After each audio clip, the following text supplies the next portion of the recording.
Coucou les petits michous, on espère que vous allez bien. On vous retrouve du coup pour une nouvelle vidéo, un update lecture. Ça fait un petit moment que je vous en ai pas proposé sur la chaîne, bien que déjà la semaine prochaine il va y avoir mon bilan du mois de la fantaisie qui arrive, donc ça va vous faire un petit peu comme deux updates une semaine après l'autre. Bon, tant pis, c'est comme ça.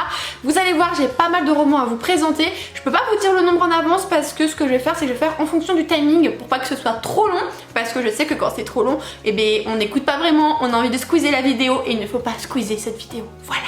Donc j'espère que vous êtes prêts puisque nous sommes partis pour le compte-rendu lecture de Kimi.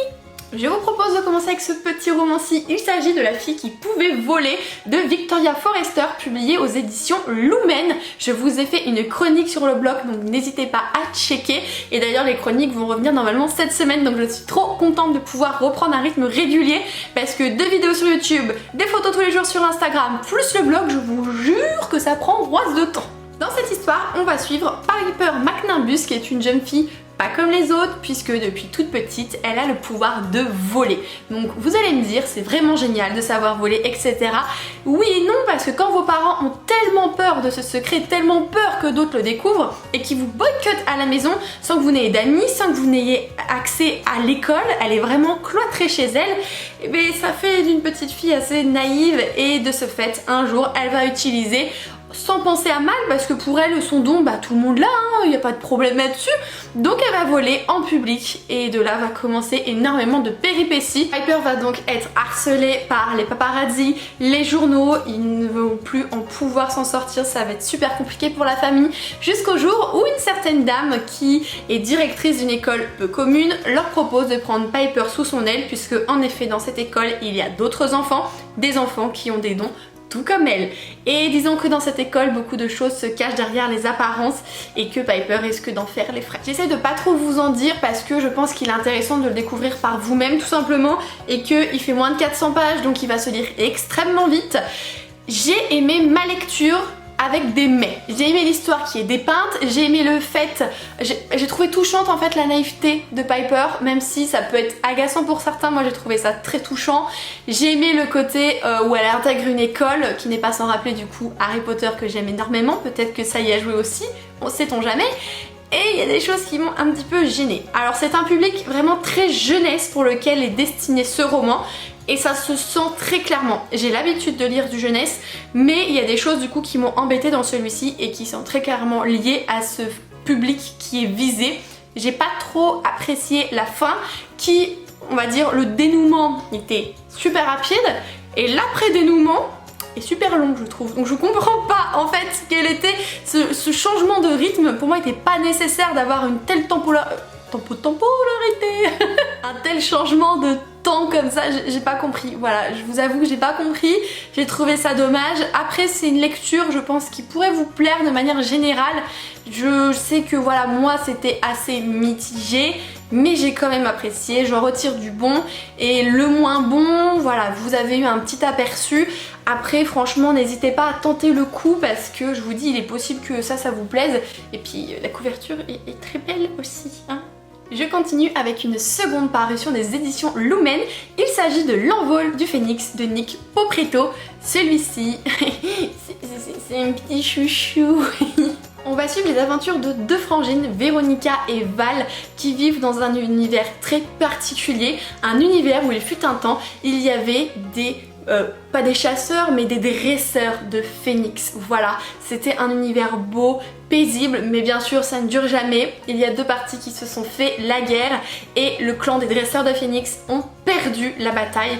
Donc ils ont tous quasiment été tués, ou pour le peu qui reste potentiellement, on les traque, que ce soit eux ou les potentiels phénix qui existent encore, bien que on ne sait pas du tout s'il en existe encore justement. Nos deux sœurs ont fui la ville, la capitale, et leur objectif, elles veulent vraiment devenir des dresseurs de phénix. C'est vraiment leur objectif de vie et elles sont très particulières et extrêmement différentes ces deux frangines pour le coup. C'est vraiment le jour et la nuit, il n'y a pas moyen, c'est ouf la différence qu'elles ont.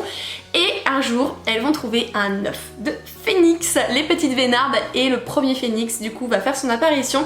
Il s'agit de l'adorable petit phénix. J'ai oublié.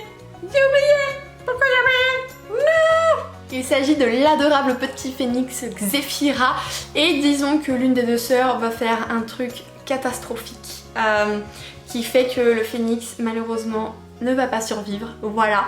Elles vont donc se séparer puisque l'autre est rouge de colère et en se séparant, l'héroïne qu'on va suivre, il s'agit de Véronica, va tenter de trouver un autre œuf et d'intégrer les potentiels survivants, les potentiels rebelles de dresseurs de phénix. Il faut savoir qu'en termes d'écriture dans ce roman-ci, vous avez plusieurs points de vue. Vous avez le point de vue de Véronica, du coup l'une des deux sœurs. Vous avez le point de vue de Sève, Sève qui est une personne dans l'armée de la royauté actuelle. C'est un petit peu compliqué, il a été un petit peu enrôlé de force si vous voulez, il faisait partie des clans entre guillemets des dresseurs de phénix, il appartenait à cette caste et quand ils ont perdu la bataille forcément ils ont dû s'en sortir en devenant soit esclaves, soit ils sont rentrés dans l'armée etc. Donc c'est son cas. Et le troisième personnage il s'agit de Tristan. Tristan est du coup une des personnes qui est actuellement dans le camp rebelle en compagnie de Phénix. Vous en faites pas, tout ce que je vous ai dit c'est pas des spoils, hein. Vraiment c'est pas, je suis pas en train de vous dévoiler toute l'histoire et que vous avez plus d'utilité à le lire, hein. Non non, vous en faites pas, c'est vraiment les 50 peut-être premières pages, un truc comme ça que je vous raconte. Pas beaucoup plus en tout cas. Je suis extrêmement fan de la plume de l'auteur. J'adore la manière dont c'est écrit. Je trouve que c'est tellement facile à lire. Je veux dire, même si vous avez la tête dans le trou-fignon, ça se lit tout seul. C'est tellement agréable. Les différents points de vue, je les trouve super intéressants. Au début, je comprenais pas trop le point de vue de Sève, la personne qui est du coup dans l'armée. Petit à petit, ça se dévoile et on comprend ce qu'il en est. C'est pas le personnage quand même le plus crucial pour moi dans cette histoire. Véronica est dans le numéro 1, ça c'est clair et net. Et Tristan aussi a son importance. Et Sève c'est un petit peu d'une autre manière, mais vous en apercevrez très vite je le pense. Je tiens à noter que c'est extrêmement rare, je trouve, d'avoir des romans sur les phénix. Les créatures qui sont le plus représentées de manière générale sont évidemment les dragons. Et les phénix, je trouve ça, pour moi c'est un animal magnifique. Voilà, je crois que c'est ma créature préférée de tous les temps. Le côté voilà où on peut renaître de ses cendres, je trouve ça tellement poétique et si ce serait tellement vrai, ce serait tellement facile en fait. Et du coup j'ai beaucoup aimé qu'il y ait autant de présence de phénix. Elles sont vraiment pas subjectives, elles sont extrêmement présentes ces créatures, donc ça c'est un petit plaisir. La couverture est magnifique, je trouve que Lumen a fait un super travail. Bon, je crois qu'ils ont repris la couverture VO pour le coup, mais il n'empêche qu'il est très joli. Par contre c'est un gros bébé, je préfère vous le dire, il fait un petit peu plus de 700 pages, mais comme je vous dis, n'ayez crainte, ça se lit extrêmement bien. Et je suis extrêmement fan également des personnages, Véronica et ma choupinounette, hein, ainsi que le petit bébé phénix qu'elle a au début de l'histoire. Ce sont des personnages coup de cœur pour moi. Et en plus de ça, ça finit sur un boom comme ça. Oh, ils ont coupé la chic que j'avais. C'est extrêmement frustrant de ne pas avoir le tome 2. Pardon, ma langue de vipère qui a du mal à parler. Et j'aimerais vite qu'ils le sortent. Je sais pas quand est-ce que ça va être fait parce que ça mérite déjà qu'il y ait un tome 2. J'espère qu'ils vont faire le tome 2 et j'espère que ça va arriver très vite parce qu'il va falloir soulager ce petit cœur et cette frustration que j'ai devant cette petite beauté. Je continue avec ceci. Le mystique cauchemar de Laini Taylor publié chez Lumen. Voilà, vous avez compris. C'est-à-dire que pour moi, la duologie du faiseur de rêves est sans conteste ma série coup de cœur de tout ce que j'ai dans ma bibliothèque. J'ai versé tellement de larmes sur ces romans, waouh. Alors ma petite tristesse c'est que c'est une duologie, mais il y a une telle ouverture sans... C'est pas une fin ouverte, vous en faites pas, mais on nous laisse quand même la possibilité d'une ouverture à la fin de ce tome-ci. Donc si jamais un jour Laini Taylor décide de se bouger le bouboule, oh, je serais trop contente. Dans le tome 1, on va suivre les aventures de Laszlo l'étrange, qui est un jeune homme qui est un petit peu... pas une vie facile, très clairement. Il est orphelin, il est recueilli dans divers endroits pour finir dans une bibliothèque où il est un petit peu malmené par les personnes qui sont au-dessus de lui, tout simplement. Et il est fasciné par une étrange ville qui a disparu il y a de ça des années et des années. C'est une civilisation qui vraiment l'intrigue de fou et du coup dès qu'il a un peu de temps libre, il feuillete les livres pour pouvoir apprendre leur langue, apprendre tout ce qu'il peut d'eux. Et un jour, eh bien qu'est-ce qui va se passer? Il y a des habitants de cette civilisation qui vont refaire surface, qui viennent de cet endroit et qui viennent chercher des personnes très précises, aux qualités vraiment pointilleuses, parce qu'ils ont besoin d'eux pour une mission de la plus grande importance. Bon, si vous doutez bien que Laszlo va faire partie de cette aventure, sinon il n'y aurait pas d'aventure. Évidemment, bien que son intrusion dans l'équipe ne va pas être aisée, mais une fois arrivé là-bas, il voit l'ampleur des dégâts, il découvre la ville et il découvre le problème. Et ce qui va se passer, c'est que toute cette civilisation a eu une espèce de guerre, si vous voulez, avec des dieux, voilà. Et il y a eu toute une période où ils sont partis tuer des dieux, vous comprendrez pourquoi. Et en fait, notre jeune Laszlo a ses rêves hantés par quelqu'un, hanté par une des déesses survivantes. Voilà un petit peu pour le pitch, sachant que leur objectif est de les détruire, tout simplement.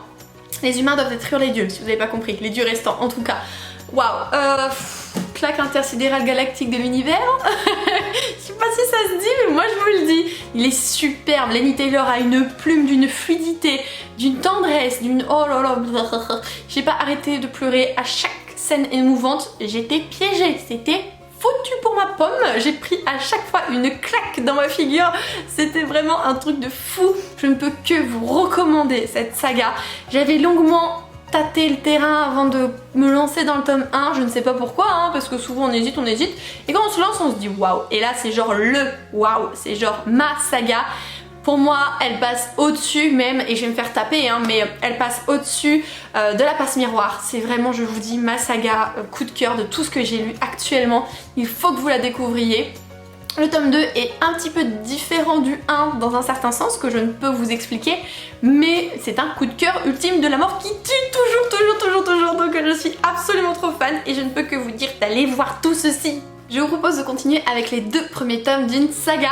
J'ai donc commencé la saga des Gardiens des Cités Perdues de Shannon Messenger, publiée chez Lumen. Et en fait, je me rends compte que je vous présente que du Lumen. Alors, c'est pas sponsorisé, j'en ai reçu certains, c'est sûr, mais je n'ai pas fait exprès. Voilà, je m'excuse. Je pense que vous connaissez cette saga qui est dépeinte un petit peu comme la nouvelle Harry Potter, bien que oui, il y a extrêmement des différences.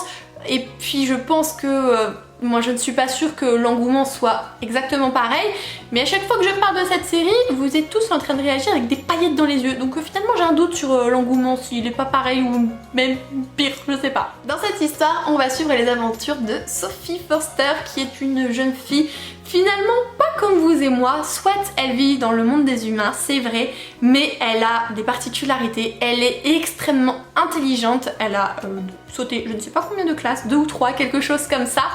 Et elle se rend bien compte que chez elle, il y a des petites choses bizarres, hein. Elle n'est pas forcément comme tous ses camarades de classe finalement. Pourquoi? Parce qu'en plus de sa mémoire de ouf, elle entend les pensées des gens. Voilà, on va dire que ça n'y arrive pas à tout le monde, nous sommes bien d'accord. Et un jour, lors d'une visite au musée, elle rencontre une personne avec qui elle ne peut pas lire ses pensées. C'est la première fois de sa vie que ça lui arrive. Elle ne comprend pas. Et le jeune homme est tout aussi interloqué par Sophie. Il vient l'aborder et lui dit: je te cherche depuis longtemps. Sophie, tu n'es pas une humaine, Sophie. Tu viens d'un autre monde. Tu es une elfe. Et de ce fait, Sophie va donc quitter le monde des humains pour atterrir dans le monde des elfes, où elle va apprendre qui elle est, ses pouvoirs, elle va devoir entrer dans l'académie adéquate, elle va devoir se faire une place dans ce monde, dans ce lieu qu'elle ne connaît absolument pas, et en plus de ça, elle va être traquée par des gens pas très catholiques. Donc, comment vous dire que la pauvre Sophie, et bien finalement elle s'est enrôlée dans une drôle d'aventure. Évidemment la plume de Shannon Messenger est juste excellente, c'est de la jeunesse, donc ça se sent en termes d'écriture, mais je trouve que c'est très bien écrit. C'est encore différent par exemple de La fille qui pouvait voler que je vous ai présenté tout à l'heure. Là c'est vraiment d'une fluidité, c'est vraiment du niveau de Harry Potter en termes d'écriture, de jeunesse, c'est vraiment voilà, très similaire. Et j'ai beaucoup aimé, mais vraiment beaucoup aimé. Je n'arrivais absolument pas à lâcher chacun des tomes. J'ai le tome 3 dans ma palle du mois de la fantasy. Je ne suis quasiment pas sûre de pouvoir le lire malheureusement. Il n'empêche que j'ai le tome 3 actuellement dans ma palle et je ne peux que vous inviter à découvrir cet univers. Si vous aimez le côté je ne connais pas ce monde, je l'intègre, je découvre qui je suis, je découvre ce qu'on me veut et que je ne suis pas n'importe qui, vous allez forcément adorer. Sophie est une petite fille, du moins petite fille jeune adolescente, qui est pleine de courage, pleine d'entrain, pleine de surprises. Les personnages sont juste à tomber. Je suis aussi fan de Sophie que de Kiffer. Alors là, si vous voulez, si vous ne connaissez pas du tout cet univers, il y a des espèces de triangles amoureux qui peut se dessiner, voire un peu plus qu'un triangle, où il y a 3 jeunes hommes qui sont vraiment très présents, et vous avez différentes teams. Et moi j'aime bien Kifi, voilà.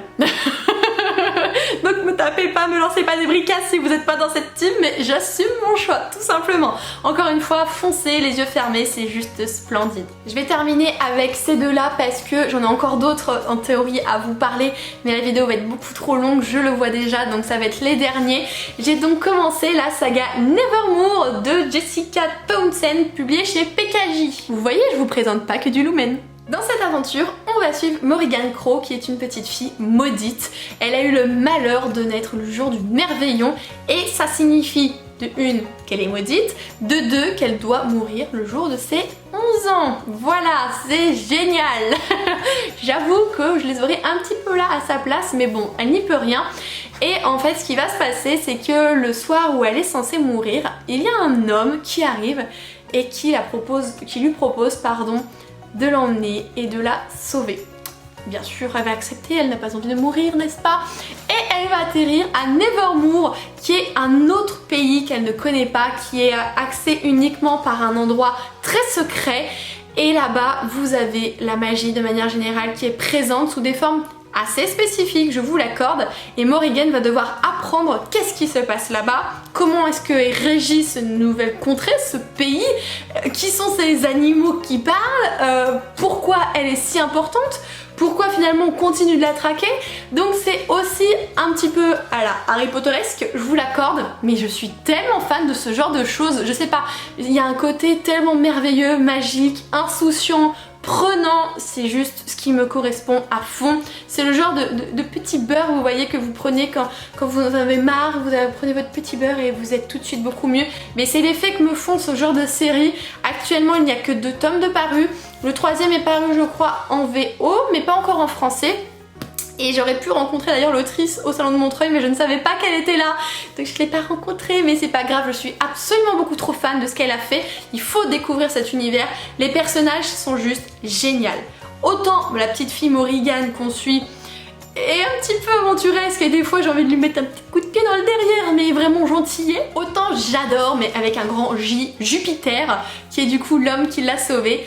Il est tellement ouf dans sa tête, je vous jure. Il me fait penser un petit peu à, dans la Charlie à la chocolaterie, à Wonderwook, j'allais dire n'importe quoi.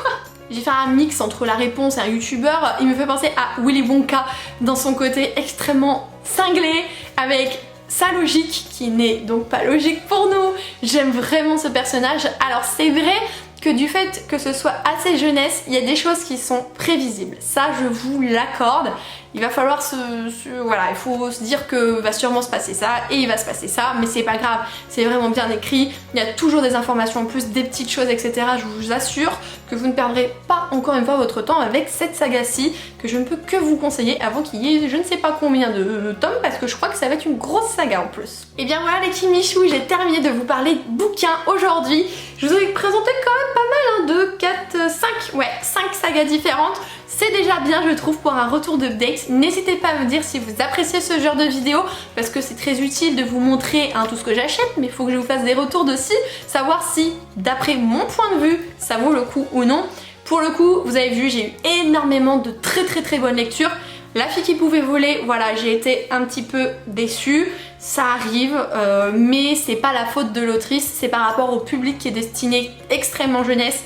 Là pour le coup ça m'a un peu gênée, alors que j'adore ça habituellement, mais c'est pas grave, je retrouverai d'autres livres que je vais adorer, pardon, et il y en a encore beaucoup là-dedans que je n'ai pas lu et que je vais adorer, je le sens, je l'espère tout du moins.